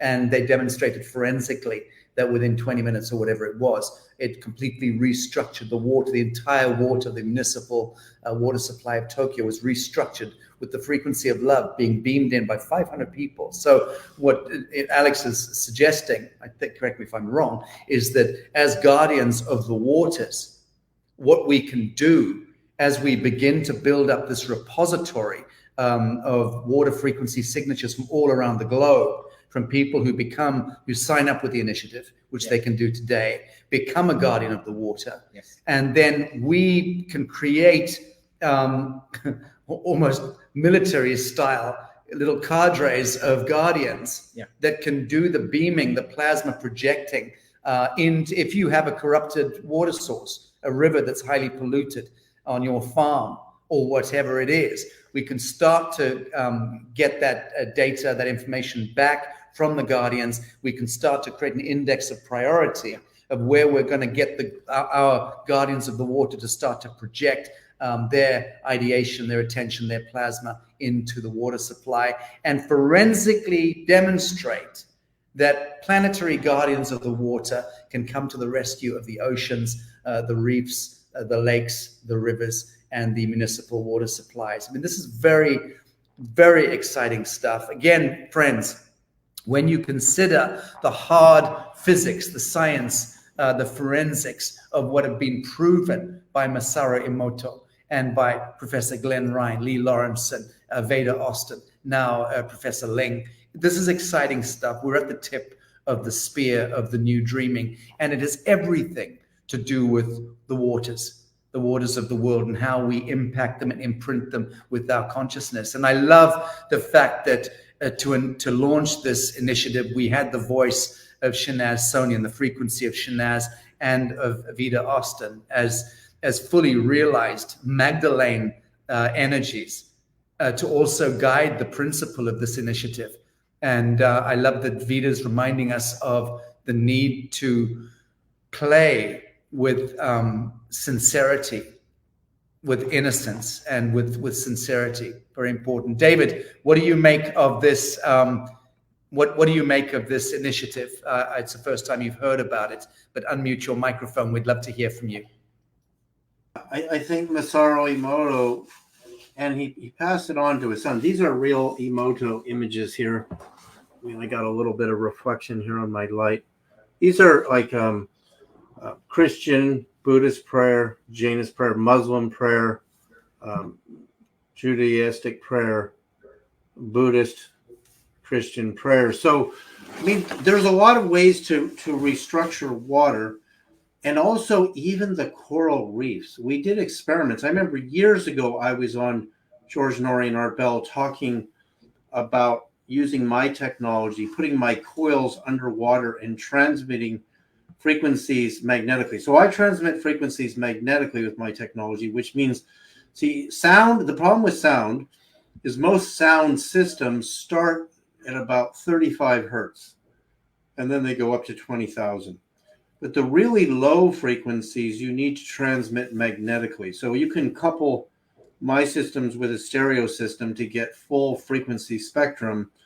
But also even just the power of intention, like these experiments that Emoto did, I just showed, are just done with the mind.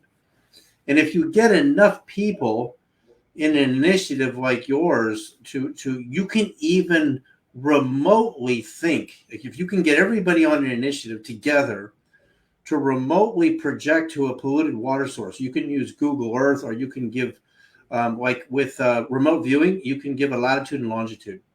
And you can put that latitude and longitude in an envelope and don't even tell them where it is. And then everybody just has to think of the envelope and send loving and healing intentions, and it will go to that water source. And what you can do is take before and after sampling, and you can do GDV studies of the water before and after. You can do Alex's studies before and after. Because when people see proof that their mind, especially collective, like what this is what Roger Nelson's work was about if you can get multiple people to think the same thought together, you're activating what Teilhard de Chardin, the Jesuit priest, called the Newearth, which is the collective consciousness of the planet itself. That if you actually measure a human brainwave in theta is as big as the Earth itself. And because you can't separate your brain from the wave, you and your brain waves are one. So you are actually, part of you is actually as big as the planet. And that explains how consciousness and human brain waves can interact with the noosphere and make a difference. But what they found is, you see, if you start to do like intentional healing work, and then you go on TikTok, or you think, well, I'll think positive for like maybe 1 minute. I'll give you 1 minute of my I don't really believe it's going to work, right? Then it mitigates. You really have to believe, and really, that's why I like showing people the proof. Once you have the proof, mathematically, your brainwave is as big as the planet in theta. You can prove that. Mathematically, the human skull from here to the soft spot in the head to the back of the neck here is 1 to the golden ratio. So we are golden ratio beings. We can do this. So there's a lot of approaches. I'd love to hear more about your initiative and the different approaches that can be done, but there's no question that it works. There's absolutely no question that the science can prove it. Where people go into doubt and negativity is, oh, this isn't really going to work. Well, we're way beyond that, David. I mean, again, Dr. Ling's work is testament to that. He's been doing an awful long time, but do you want to speak to that? Yes, you're absolutely right. So the idea is really that we are connecting to the consciousness of water, and that we can also raise the consciousness of this planet, of course. That is really, really important, especially at this times where we are in at this point. So, and I think it's also time for people to take an initiative and do something. Many people are asking, okay, we know what is going on, and we know that this is the wrong path to take, but where's the solution? And I think this is definitely right. That's the point. That, you know, people are asking for solutions and thinking it's an economic solution, or it's, you know, a geophysical one. Oh, we've got to move from the city into the country. Yes, they're absolutely correct. We have to step away from central banksters and usury and parasite economics. Yes, those are all way signs to it. But actually, the real technology is the waters in our cells, the waters of the earth, and how the waters in our cells and the waters of the earth, that's the antenna, that's the carrier of dreaming, of intention. And this is not woolly, fuzzy, new age bullshit. This is hard science, hard physics. And that's where the new dreaming needs to be recognized in the mainframe, that this is hard science, hard physics. Now, what is woo-woo bullshit is the iconography and the idolatry of the high street and of the revolving door of worshipping false idols that permeates our social construct. So this deconstruct of the fucking Miami Vice of Puff Daddy and all of the satanic echelon in Hollywood and of the hip hop scene and of that populist echelon of the black culture, and that's being deconstructed in front of us, and it's the idols are falling, and as I pointed out, it's the white Satanists throwing the black Satanists under the bus right now, but that'll recoil soon enough to the white satanic echelon under mainstream media, under Wall Street and false light economics, and under populist entertainment and so on. So that's all happening. It's going to be happening in real time, and it's a mathematical certainty. We understand when we deploy MSET mathematics or time wave zero, we know what's going to happen. This time next year, the world is going to be almost unrecognizable. Given the we're doing this. We decide who to idolize, who to send our dollars to. We make them more powerful. So when we see those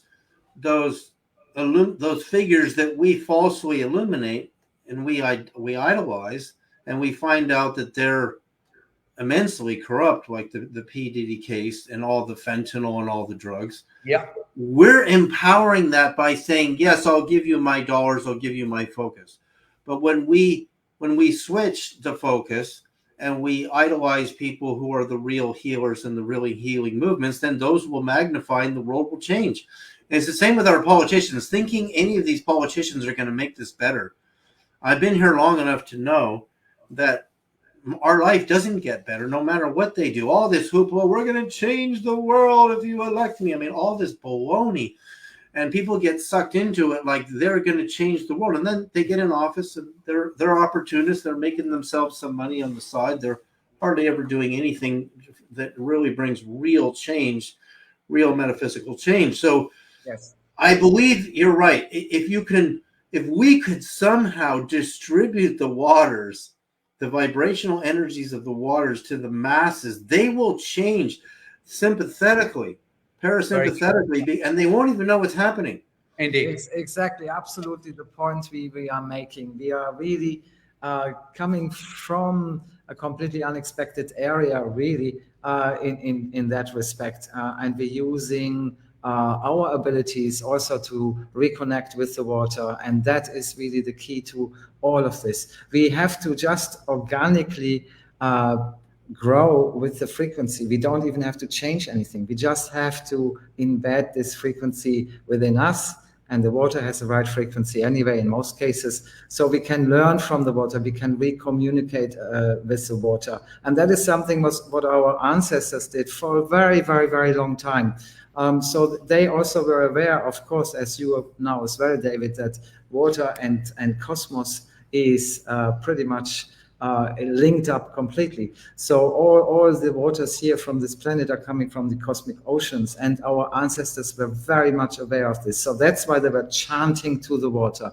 They were kind of standing within the bodies of the water and connecting with the water, communicating and being sure that the resonance all over, not just from one water source, but all water sources were connected completely in harmony. And this is where we need to go back to, because this is our healing tool as well, and healing the planet at the same time. Beautiful. I just want to throw up here some comments from the audience. So stand by as I do that. I live near Gage's Lake, and I'm looking forward to commune with it as a guardian. That's delightful. Take a sample, sign up, become a guardian, send a sample in, get the sample pack from Dr. Ling, and send that sample back. He'll do the lab analytics, send you the plates of the communication that you do with that water source, and add your lake to the repository, the bank that's being set up as a repository of all the water frequency signatures around the world.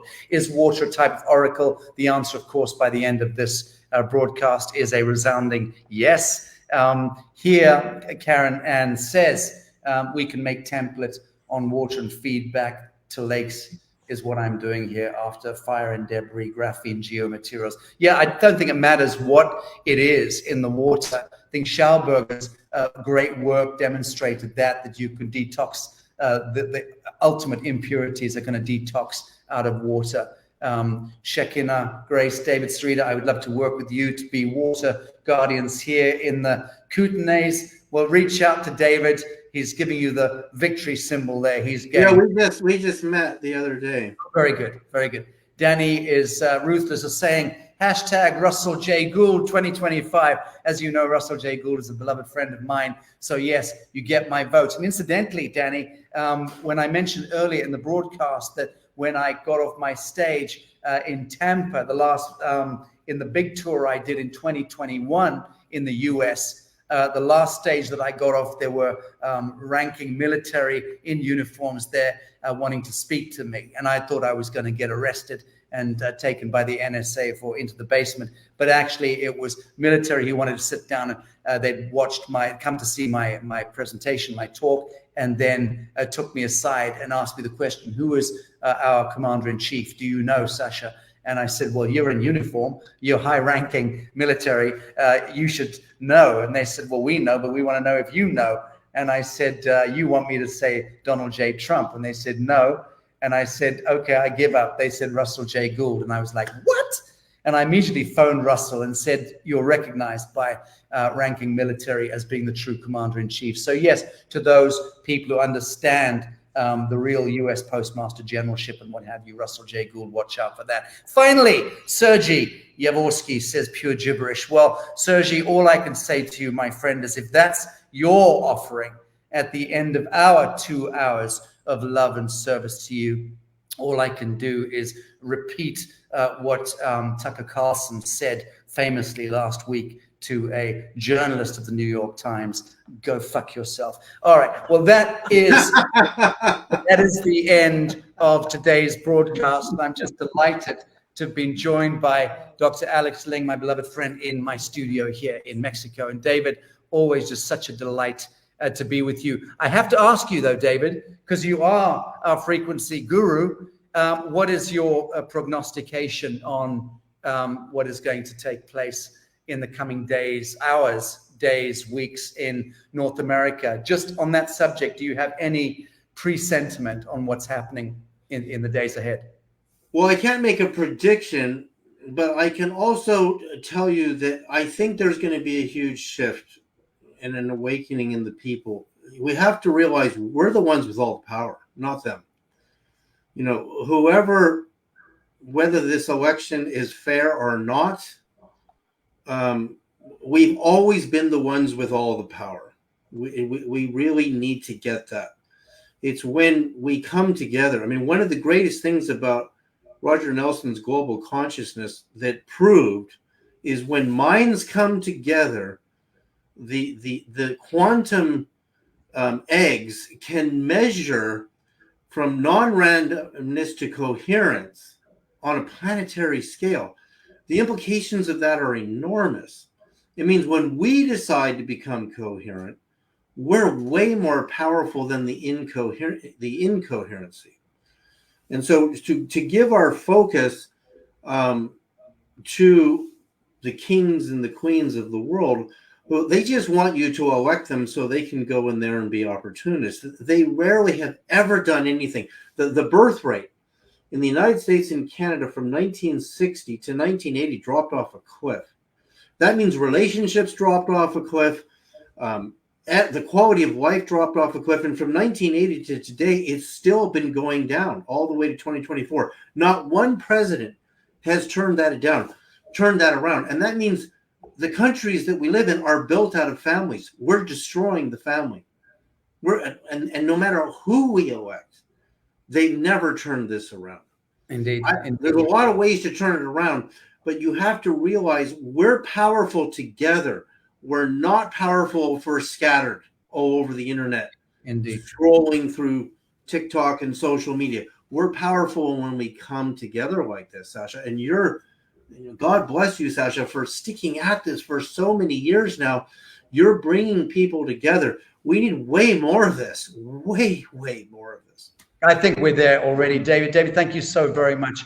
We're 2 minutes over the hour. I was given 90 minutes. We've gone 2 hours and 2 minutes. David, love you. Thank you so very much for joining us today. Thank you, Sacha. God bless you, brother. Alex, last word. Yes, so everybody who has an interest to be a water guardian, please sign up. This project is enormously important for our planet, but also for us as humans, and it will make all the difference. It's the right step. It's the first step, I think, in the right direction. And so let's do it all together. Very good. All right, friends, that brings us to the end of this broadcast. Thank you so very much for joining us from all around the world. Big audience, actually a really big audience.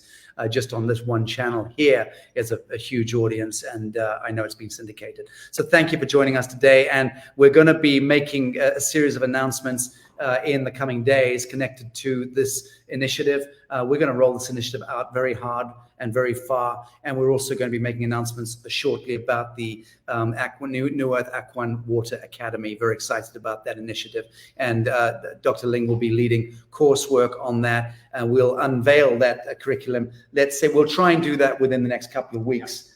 Certainly, so we can keep the impetus moving here. But thank you so very much all for joining us today. Much love to you. Christy, thank you for producing this at such short notice. We just decided a few days ago to do this. Really grateful to you. All right, friends, checking out now.